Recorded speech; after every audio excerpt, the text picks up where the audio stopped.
Hello, everyone, and welcome back to Bhakti Fundamentals. Today, we're looking at a memorable analogy that Srila Prabhupada often used when teaching about the danger of projecting a material mindset on spiritual life or on Krishna. And that was the analogy of Dr. Frog. The premise was that there was once a frog philosopher, Dr. Frog, a materially qualified frog who lived in a well. One day, someone from the outside world visited Dr. Frog and described something incredible, the Atlantic Ocean. Dr. Frog had never seen anything beyond his little well, so he tried to imagine what this ocean could be. Could it be twice as large as my well, he thought? Or possibly 3 times as large? But no matter how big he imagined, Dr. Frog was still limited by the only reality he knew, his little well.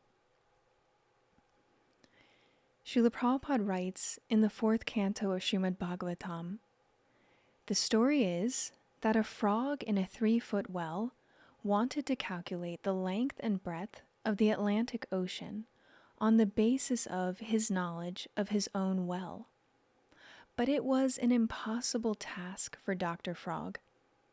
A person may be a great academician, scholar, or professor, but such a person cannot speculate and expect to understand the absolute truth, for that person's senses are limited.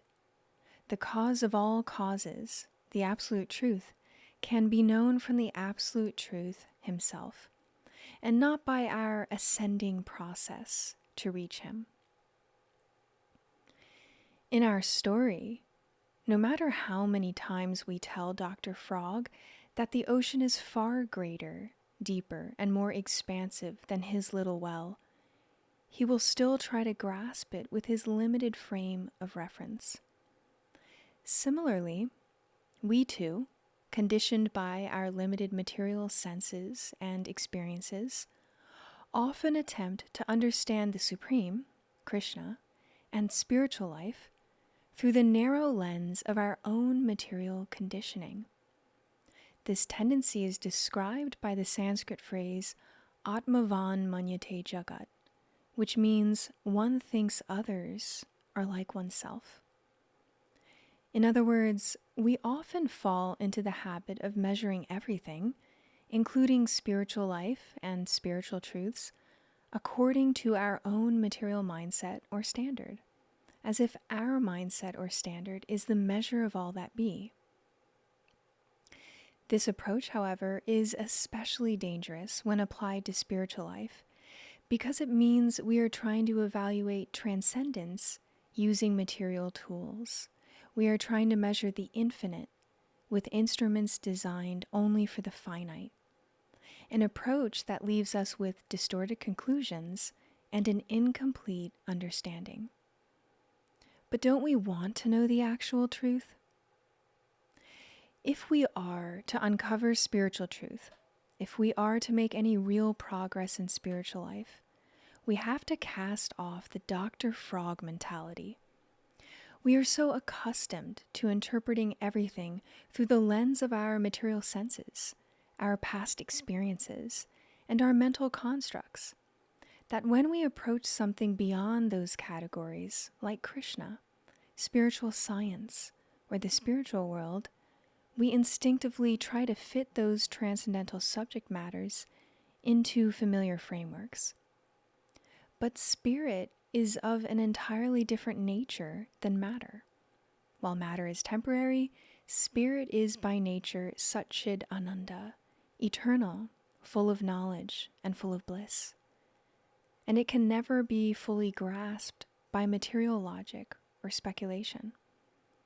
That's why spiritual life begins with humility, the willingness to admit, I don't know, and I can't figure this out accurately on my own. Just like a person born blind must hear about the sky, the sea, or the stars from someone with sight, we too must hear about spiritual life from those who have realized it through the revealed scriptures, shastra, bona fide spiritual teachers or gurus, and also the community of sincere practitioners or sadhus. Only then can the fog of our material illusion begin to lift. As long as we cling to our frog logic, we remain stuck in the well, unable to even imagine the ocean analogous to spiritual life, much less experience it. But if we're willing to surrender our tendency to speculate in Dr. Frog mode, then Bhakti Yoga can lift us out of our limited scope, our personal well, and reveal a spiritual reality more vast, more personal, and more beautiful than we ever dreamed possible. The truth is, we cannot understand the unlimited Supreme and the spiritual process to reach Him through our own limited material senses and mind. We can speculate about the Supreme Absolute Truth and about what genuine spiritual life entails for lifetimes. But in reality, Krishna is beyond the reach of our material intellect.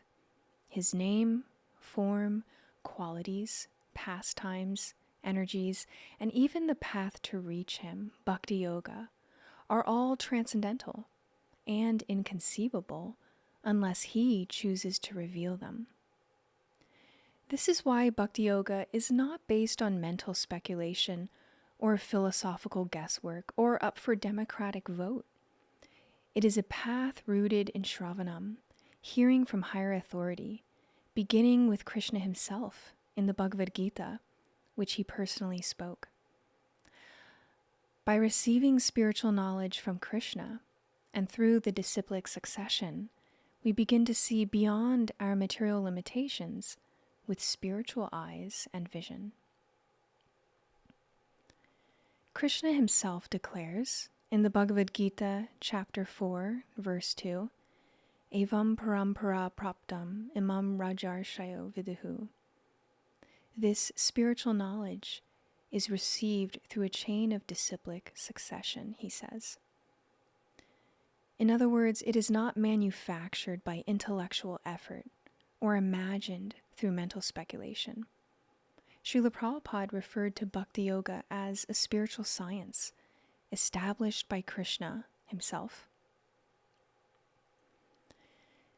This means that the knowledge of Bhakti Yoga does not arise from the bottom up, from our attempts to figure things out independently, but rather descends from the top down, from Krishna to His devotees through the parampara system. And like any true science, its principles can be tested and verified, not by armchair speculation, but by applying the process. When we engage with sincerity in the practices of Bhakti Yoga, progressing through the 9 stages of bhakti, from Shraddha, faith, to prema, pure love of the Supreme, we experience confirmation at every step. Tangible transformation begins to take place. Our material consciousness lessens. We develop increasing detachment from worldly entanglements.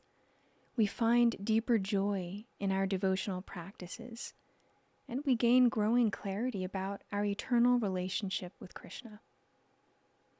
In this way, Bhakti Yoga proves itself, not in theory, but through direct experience of the fruits of the process, step by step, in the life of the practitioner. When we approach spiritual life without the pride of thinking, I already know, as Dr. Frog mistakenly does, and instead approach it with humility and a sincere willingness to hear from bona fide spiritual sources, then the true nature of the Absolute Truth can be revealed to us. This process of submissive hearing, Shravanam, is foundational to Bhakti Yoga. Only by receiving transcendental knowledge through the proper channel can we gradually overcome our conditioned mindset and begin to see ourselves in relation to Krishna, the Supreme. One important point to reflect on is this. We have to begin spiritual life with the clear understanding that it must be different from everything we've ever known, because if it weren't, we'd already be spiritually enlightened. If true spiritual life simply mirrored our present material habits, values, and perceptions, then there would be no need for transformation and no need for spiritual practices like chanting the Maha Mantra, studying the Bhagavad Gita, or seeking guidance from realized teachers and the association of sincere devotees. But the very fact that we do need these things reveals a deeper truth. We are presently not conscious of our real spiritual nature, and our current way of perceiving reality is shaped not by spirit, but by our material conditioning. Before we begin spiritual life, we are conditioned by countless lifetimes of material impressions and temporary material identities. Everything we have come to accept as normal, the way we think, desire, interact, and prioritize our lives, is shaped by our material conditioning. Indeed, our material conditioning convinces us that we are our material bodies, minds, or the temporary roles that we play in this lifetime, instead of the eternal, blissful soul, jiva, that we truly are. So how can we expect to understand eternal spiritual truth using the same material tools that have kept us bound in material illusion? When we project our own limited standards onto everything, even onto the Supreme, we assume that our way of doing things is universal or even absolute. However, we are not the measure of all that be. Krishna, spiritual life, and the process of Bhakti Yoga, which is the direct path to reaching Krishna, are not confined within the boundaries of our material experience. They exist on a completely transcendental plane, far beyond the reach of our material senses and intellect. To approach that spiritual reality, we must first recognize the limitations of our own limited material framework and be willing to receive knowledge from beyond it. If we instead insist on forcing spiritual truth to conform to our own pre-existing material worldview, we become just like Dr. Frog, trying to measure the vast spiritual ocean from the bottom of our material well or limited material mindset, proud of our mistaken material speculations, yet spiritually completely in the dark. If we truly want spiritual life, we have to be willing to let go of our assumptions and approach spiritual truth with humility.